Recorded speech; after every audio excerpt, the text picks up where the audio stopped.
Muy buenas noches. Estamos en un programa más de garantías ambientales. Hoy vamos a discutir sobre el refugio de vida silvestre Gandoca Manzanillo. Allá en 1979, el movimiento ecologista propuso la creación y protección del refugio Gandoca para que los manglares más importantes del Caribe sur costarricense se protegieran. Años después, se establece por decreto ejecutivo el refugio de vida silvestre Gandoca Manzanillo.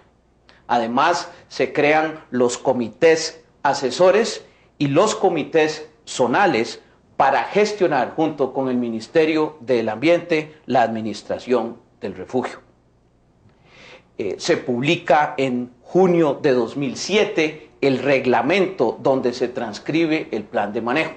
Sin embargo, el 1 de agosto de 2007, la Sala Cuarta anula por inconstitucional el reglamento plan de manejo de aplicación Refugio Gandoca Manzanillo. Recientemente se publica otro decreto donde se establece que las áreas urbanas de Gandoca, Manzanillo y Puerto Viejo no estarán sometidas a todas las regulaciones que se habían establecido en el decreto de creación Refugio de Vida Silvestre Gandoca Manzanillo.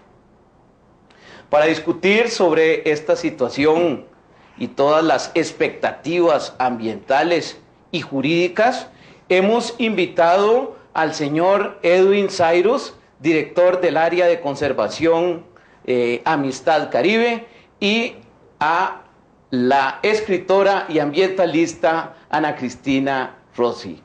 Muy buenas noches, amigos, y bienvenidos al programa de Garantías Ambientales. Muy buenas noches, Gabriel. Buenas noches. Buenas noches, Edwin. Un placer. Igual. Edwin, ¿cuál fue el propósito de establecer el plan de manejo Gandoca Manzanillo cuando se crea el refugio de vida silvestre? El propósito, además de ser, digamos, un requerimiento legal y técnico, es que cualquier área silvestre protegida, para poder desarrollar una serie de actividades, debe tener una normativa, una reglamentación y un plan de manejo, que es el instrumento técnico que nos va a dar las pautas de qué se puede hacer, cómo se puede hacer y dónde se puede hacer. O sea que cualquier área silvestre protegida, para poder ser gestionada, requisito fundamental, tener un plan de manejo.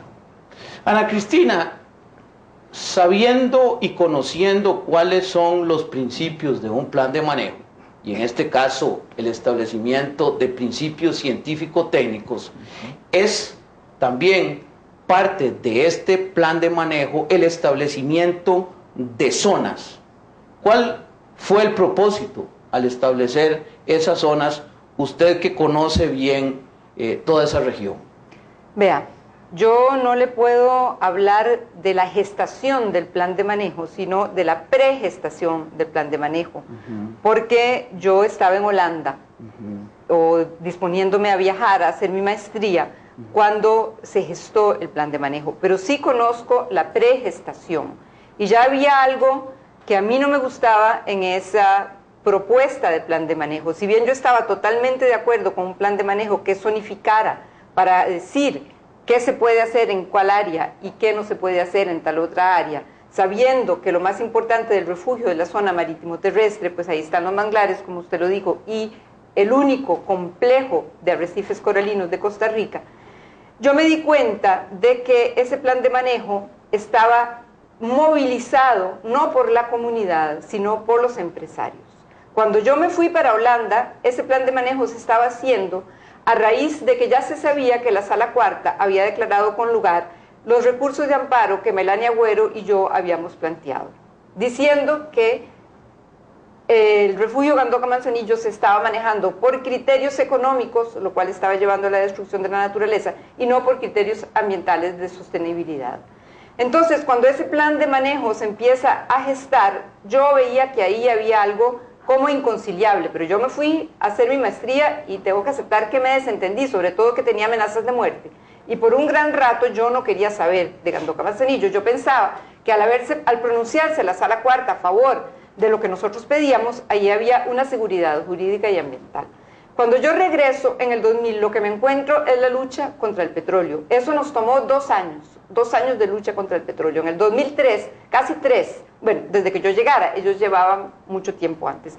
En el 2003, que se gana la lucha contra Harken, por lo menos en esa zona, yo me pongo a estudiar el plan de manejo y me doy cuenta de que el plan de manejo es válido para las zonas de adentro, pero que para la zona marítimo terrestre no es un plan de manejo, es un plan de urbanización promovido por los empresarios y que ahí no hay criterios técnicos y científicos y que el grupo de la Universidad ProAmbi se prestó al juego de los empresarios, dejándoles a ellos y en especial a un arquitecto que había estado como promotor de los proyectos que nosotros habíamos combatido en el 91 y 92, él se había encargado de la zonificación de la zona 1, o sea, de los criterios de la zona 1, que era la zona marítimo terrestre. ¿Y qué decían esos criterios? Que se podía urbanizar a 60 personas por hectárea y utilizando un 40%. En esos bosques costeros, ¿qué quiere decir? Que de Cocles a Punta Mona se podían establecer para vivir 60,000 personas. Imagínense lo que era eso. Si la gente protesta cuando salió un decreto que permitía usar los bosques costeros, creo que un 20 o un 30%, ahí los bosques costeros quedaban completamente destruidos. Entonces, lo que las ecologistas de ese momento, que éramos María Elena Fournier, Claudia Eppelin, Sofía Evreux, Candelaria, todas mujeres, y yo propusimos es que se hiciera un estudio de capacidad de carga, lo que se llama en inglés Carrying Capacity, que es un estudio del impacto ambiental de todo el desarrollo propuesto, y un estudio que ese estudio se coteja con el estudio de qué es lo que aguanta esa zona para ser sostenible, qué desarrollo aguanta para ser sostenible. Don Edwin estaba a favor de ese estudio de capacidad de carga, eso me consta, pero don Edwin no tenía el poder de que se hiciera realidad. Carlos Manuel Rodríguez no quería, decía que no había dinero, entonces ahí se puso la acción de inconstitucionalidad contra el plan de manejo. Edwin, entonces, ¿puede decirse que el establecer sus zonas como agrícola, residencial urbano, hotelero, áreas de protección, recreativo, fue efectivo, fue importante bajo estas consideraciones que Ana Cristina ha planteado? Sí, yo creo que no es que fue efectivo, sino que en su momento no se dimensionó ni hubo ese análisis, yo diría, profundo de las proyecciones o implicaciones que lo que eso significaba. Porque mucho del elemento técnico se concentró más fuera de la zona marítimo terrestre. O sea que en la zonificación, si usted ve, prácticamente la mayor parte del refugio se determina como áreas de protección, que no se permite el aprovechamiento forestal. Se definen algunos humedales importantes que posteriormente son utilizados para declarar el sitio como importante a Ramsar. Pero yo confieso que no se tuvo el cuidado de ver con lupa lo que se estaba planteando en la zona marítimo terrestre. Dichosamente, yo creo que las situaciones han cambiado. Entonces, por definiciones y pronunciamientos de la Procuraduría, ya se sabe que los bosques en la zona costera son intocables.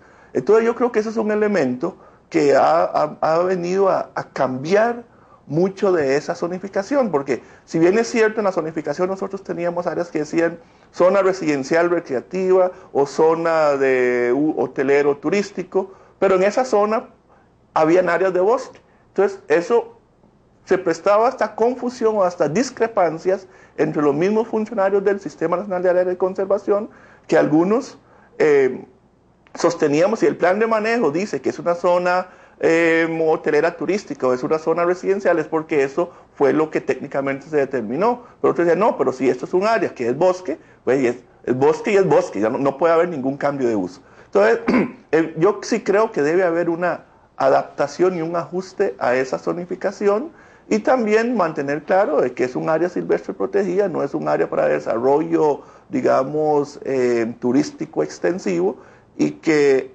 requiere replantearse ese plan de manejo. El concepto de capacidad de carga, yo creo que eso coincidimos, y además introducimos el concepto de límite de cambio aceptable, son terminologías, y también ahora yo creo que hace falta introducir otros términos condicionantes, como es el recurso hídrico. O sea que hay un déficit de agua muy, muy fuerte en todo lo que es el Caribe Sur. Entonces también, eso es una limitante. Si no hay recurso hídrico disponible para poder... Entonces yo creo que hay que empezar a hacer como un replanteamiento de esos criterios de zonificación. Con el plan de manejo se pretende establecer principios de ordenamiento ambiental, de ordenamiento del territorio. Ana Cristina, ¿usted cree que con este ordenamiento que se planteó se redujeron los impactos ambientales en ese refugio de vida silvestre? Al contrario, se centuplicaron, porque hoy tenemos que casi todas las quebradas, prácticamente todas, tienen una contaminación por coliformes fecales altísima. Pero como ese programita de bandera azul tiene esos jueguitos, ¿verdad? El nadadito de perro costarricense, que se permite fallar varios parámetros, entonces imagínense que la quebrada de Ernesto, que sale a Punta Uva, tiene una enorme contaminación de coliformes fecales. Me lo aceptó Darner Mora, y yo le dije, pero don Darner, ¿cómo le dan entonces la bandera azul ecológica a Punta Uva? Eso es una irresponsabilidad. La gente, los chiquitos, se meten en la quebrada de Ernesto, que es un caquero, y nadie dice nada. Ah, bueno, pero es que se permite fallar ese parámetro. Imagínense, igual en Tamarindo, se permite fallar el parámetro aunque haya 8 millones de coliformes fecales y lo aceptable sean 600. Es el mismo principio, es una barbaridad. Entonces, ¿qué fue lo que llevó a ese plan de manejo? Ese plan de manejo llevó a la contaminación total de todas las quebradas y a la reducción de la cobertura boscosa. Y el refugio de vida silvestre, la parte más importante es la zona marítimo-terrestre, no la parte marina, como dice este nuevo decreto, no, la zona marítimo-terrestre, la interfase. Y esa zonificación del plan de manejo destruye esa zona. Entonces, ¿cómo iba a ayudar? Al contrario, es una bomba de tiempo. Estamos discutiendo sobre los impactos ambientales y las implicaciones jurídicas del refugio de vida silvestre Gandoca Manzanillo. Vamos a un corte y ya volvemos.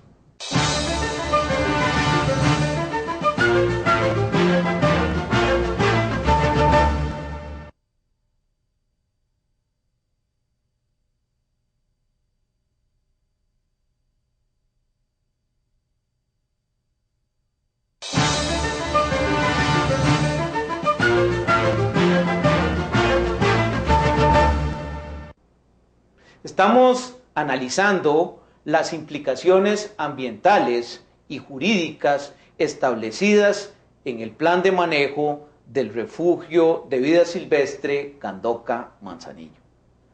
Para discutir este plan, hemos invitado al señor Edwin Zairos, director del área de conservación Amistad Caribe, y a la escritora y ambientalista Ana Cristina Rossi.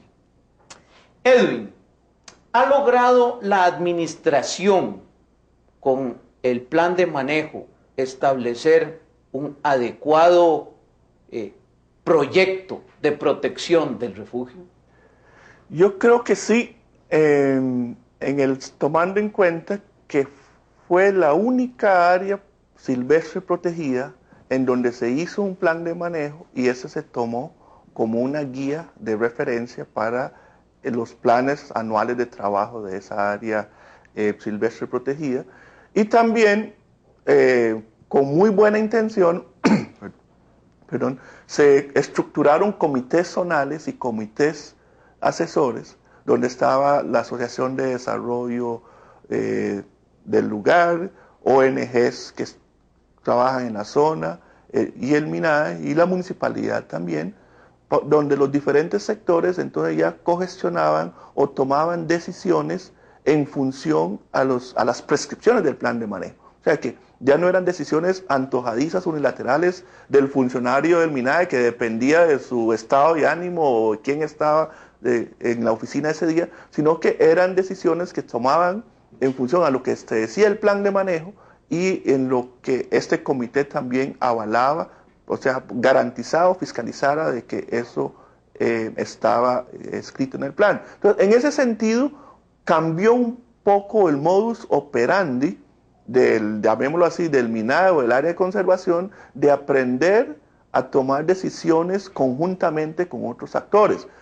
Claro, el sistema tuvo sus fallas, en eso la Defensoría intervino y señaló algunas deficiencias que se falló en el sentido de que muchas veces se era juez y parte, o que tal vez un sector o sea, en esos modelos de participación, el que tiene la información es el que tiene realmente el poder. Entonces muchas veces la información la manejaba unilateralmente un sector, y que otros sectores pues simplemente como hacían acto de presencia, pero que no intervenían en esa discusión y análisis para tomar decisiones consensuadas, sino que eso yo creo que no implica que había que echar abajo el mecanismo, pero el plan de manejo, yo creo en un plan de manejo como tal, y yo lo he defendido. Y también en el caso de Gandoca Manzanillo tenemos la gran la oportunidad de que estos son instrumentos que tienen ciertos periodos. En el caso del plan de manejo de Gandoca Manzanillo ya pasó sus 10 años. O sea que ya estamos en la obligación también de replantear y reformular ese plan de manejo, o sea, con las lecciones aprendidas e incorporando otras variables que en su momento no fueron consideradas.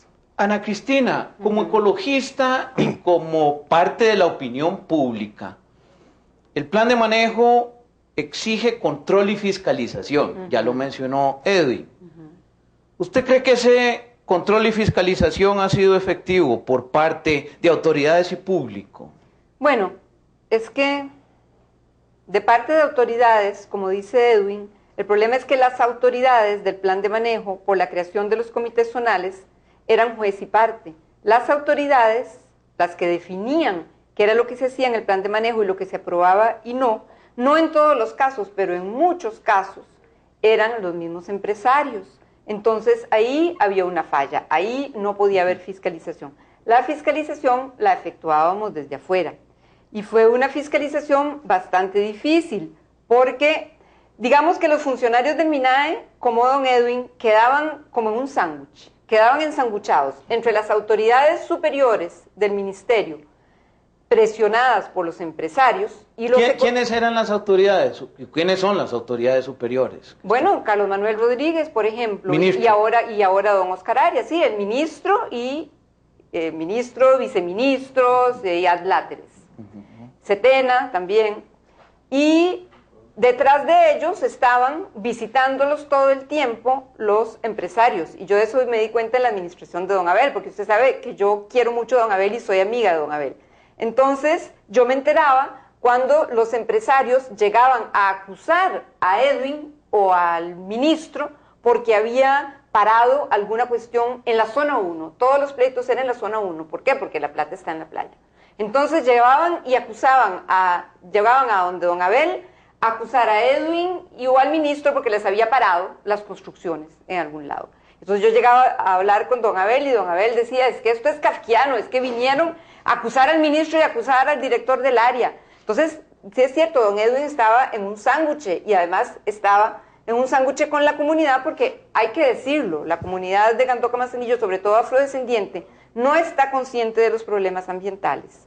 Y gente como don Edwin Patterson, lo que quieren es desarrollo a cualquier precio. Entonces, aquí don Edwin, nosotros estamos conscientes de que se veía ensanguchado y nos era de muy poca ayuda. Entonces, nosotras, que éramos todas mujeres, estábamos ayudadas por la Defensoría tratando de detener los destrozos del plan de manejo provocados por ese vicio que había en el comité zonal de que los que tomaban las decisiones, en muchos sentidos, eran juez y parte. Edwin, entonces, ¿ese control ambiental popular ha sido efectivo? Definitivamente, y a eso es lo que aspiramos. Yo creo que, y a mí me alegra mucho el fallo recién de las salas en cuanto al plan de manejo, en donde condiciona a que ese plan de manejo debe ser primeramente aprobado por el Consejo Regional del Área de Conservación y luego por el Consejo Nacional del Sistema Nacional de Áreas de Conservación. O sea, que son instancias de participación ciudadana que ha creado la Ley de Biodiversidad. Acuérdese usted que la Ley de Biodiversidad, inmediatamente publicada, fue cuestionada por las mismas autoridades, ministros y la Procuraduría, y que duró 8 años para que la sala resolviera, y hace 2 años la sala resolvió, y esos son los momentos en que nadie quiere echar a andar esta ley. Pero ahora, con este voto de la sala, nos está diciendo categóricamente, el Consejo Regional tiene que aprobar y el CONAC para que eso tenga, perdón, legalidad. Entonces, está legitimando esos procesos,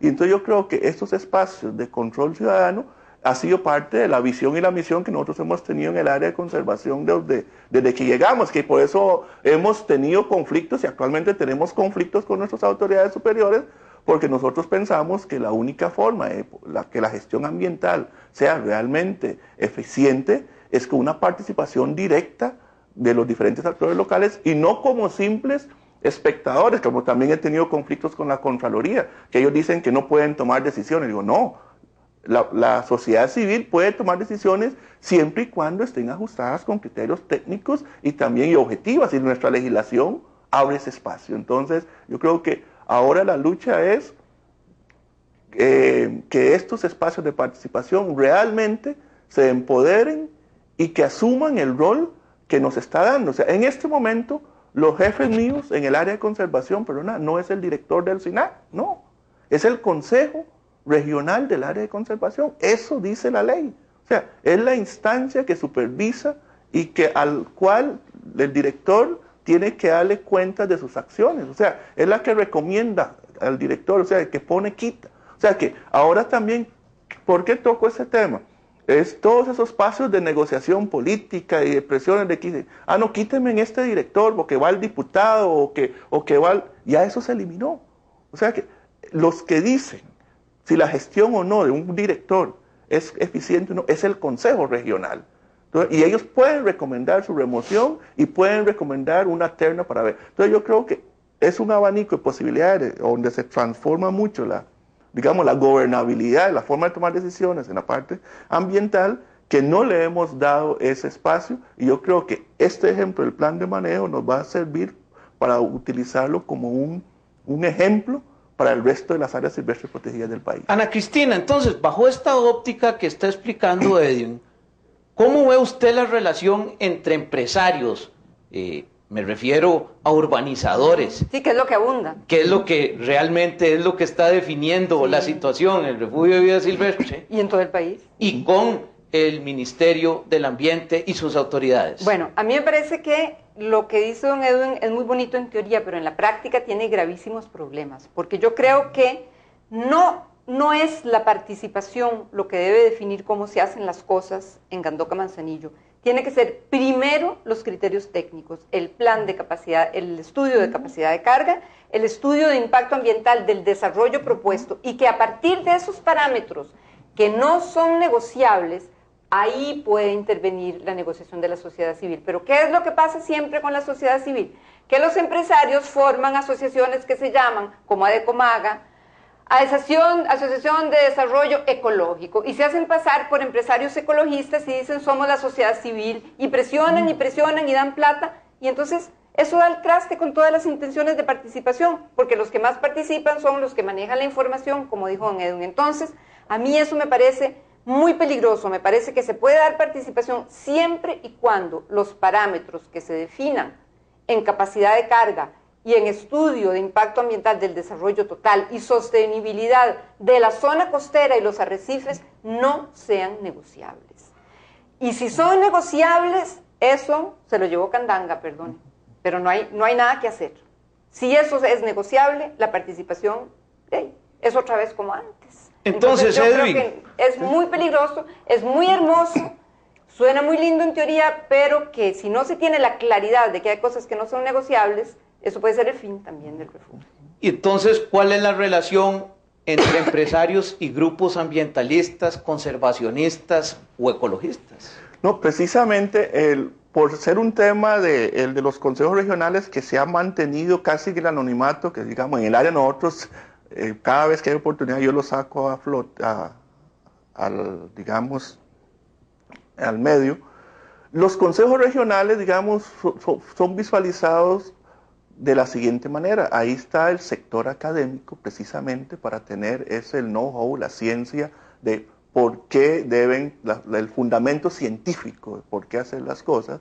se le da espacio a las organizaciones comunales, a las organizaciones institucionales, al sector municipal, a las ONGs y también a grupos, en el caso del Caribe, autóctonos indígenas. O sea que es un reflejo del espectro de la sociedad, y los cuales también tienen mecanismos que se denominan consejos técnicos, que además del representante de la academia, existen los consejos técnicos y los comisionados.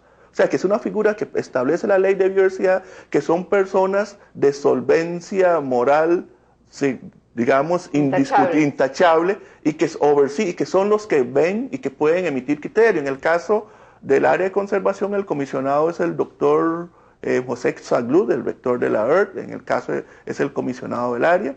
Y también hay en el comité técnico científico, no son espacios cerrados, dependiendo de los temas que se traten, se pide criterio de especialistas. O sea que entonces las decisiones no son antojadizas. Entonces, no es que sea lo perfecto, pero que sí mejora las decisiones unilaterales y que se toman en nuestro medio por pura presión, como este último decreto que se toma, entonces el que tiene acceso al poder llega y convence y sacan decisiones que no necesariamente son los que corresponden que benefician a la mayoría. Entonces, yo sí me gustaría, más bien, Cristina, que nos apoyara en consolidar esos espacios y en que entiendan cuál es su rol. O sea, que son los que toman, porque si no se hace así, volvemos a caer en el sistema centralista tradicional, que todo llega y las decisiones se toman en 4 paredes en San José y cuando llega ya están tomadas. No, ahora tenemos legislación en donde ya esos espacios están legalmente constituidos, aunque no les gusta a la mayoría de nuestros líderes o los jerarcas también. No es que me estoy extralimitando, porque están perdiendo el poder. O sea, ya no, o sea, el poder ahora se traslada a las bases. Entonces, eso yo creo que hay que luchar por eso y consolidar esos espacios. Y como digo, esta resolución de la sala donde dice que ese plan de manejo, para que tenga vigencia, necesita obligatoriamente el visto bueno del Consejo Regional, es un gran paso para esto. Estamos discutiendo sobre los impactos ambientales y las implicaciones jurídicas del refugio de vida silvestre Gandoca Manzanillo. Vamos a un corte y ya volvemos.